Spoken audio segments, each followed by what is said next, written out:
斗罗大陆动画第2部《绝世唐门》第71集已经更新了。王冬儿昏迷，霍雨浩为爱勇闯冰火两仪眼，只是剧情方面做了改编，霍雨浩在于暮雪，而且王秋儿赠送霍雨浩狼猿魂骨，同时两个人联手突破七色花海，大战烈火性交书。这就让我们一起来深入看看吧，记得点赞及订阅频道哦。伴随着王冬儿昏迷晕倒，霍雨浩想到了锦囊，于是强行破开锦囊，得到了牛天手写的书信，得知了王冬儿精神之海封印松动，承受的魂环超出了自身承受能力，所以才晕倒，唯有采摘相思断肠红方可救治。霍雨浩得知救治方法，当场就冲了出去，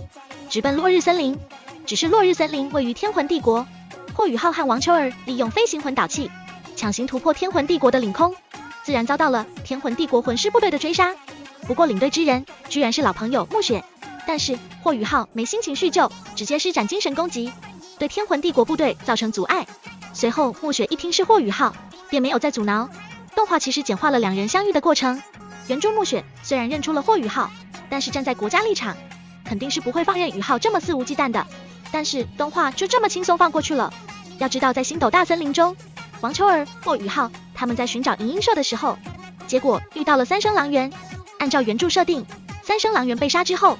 获得了3块一模一样的魂骨，但是动画简化成了一个，蔡媚儿直接给王秋儿了。本以为霍雨浩也拿不到狼猿魂骨，也无法增加瞬移外挂了，没想到动画又给圆回来了。从动画中能够看到，霍雨浩和王秋儿他们抵达落日森林之后，发现整座森林都布满了瘴气，想要通过并不是很简单。不过王秋儿想到了一个办法，那就是将自己的狼猿魂骨赠送给了霍雨浩，让霍雨浩成功吸收，以便在关键时刻利用瞬移传送了。其实这有点强行送挂了，因为王秋儿也可以吸收，也可以瞬移带着雨浩传送。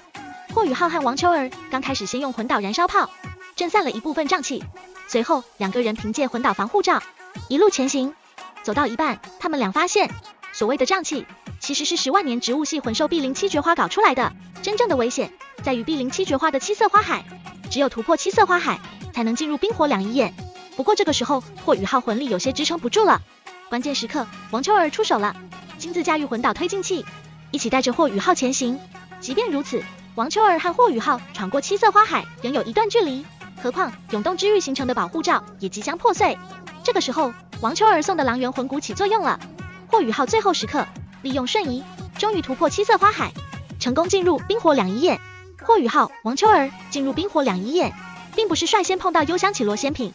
反而是提前遇到了烈火性交书，而烈火性交书全把他们俩当成了偷盗的小贼，当场大打出手，利用炽热阳拳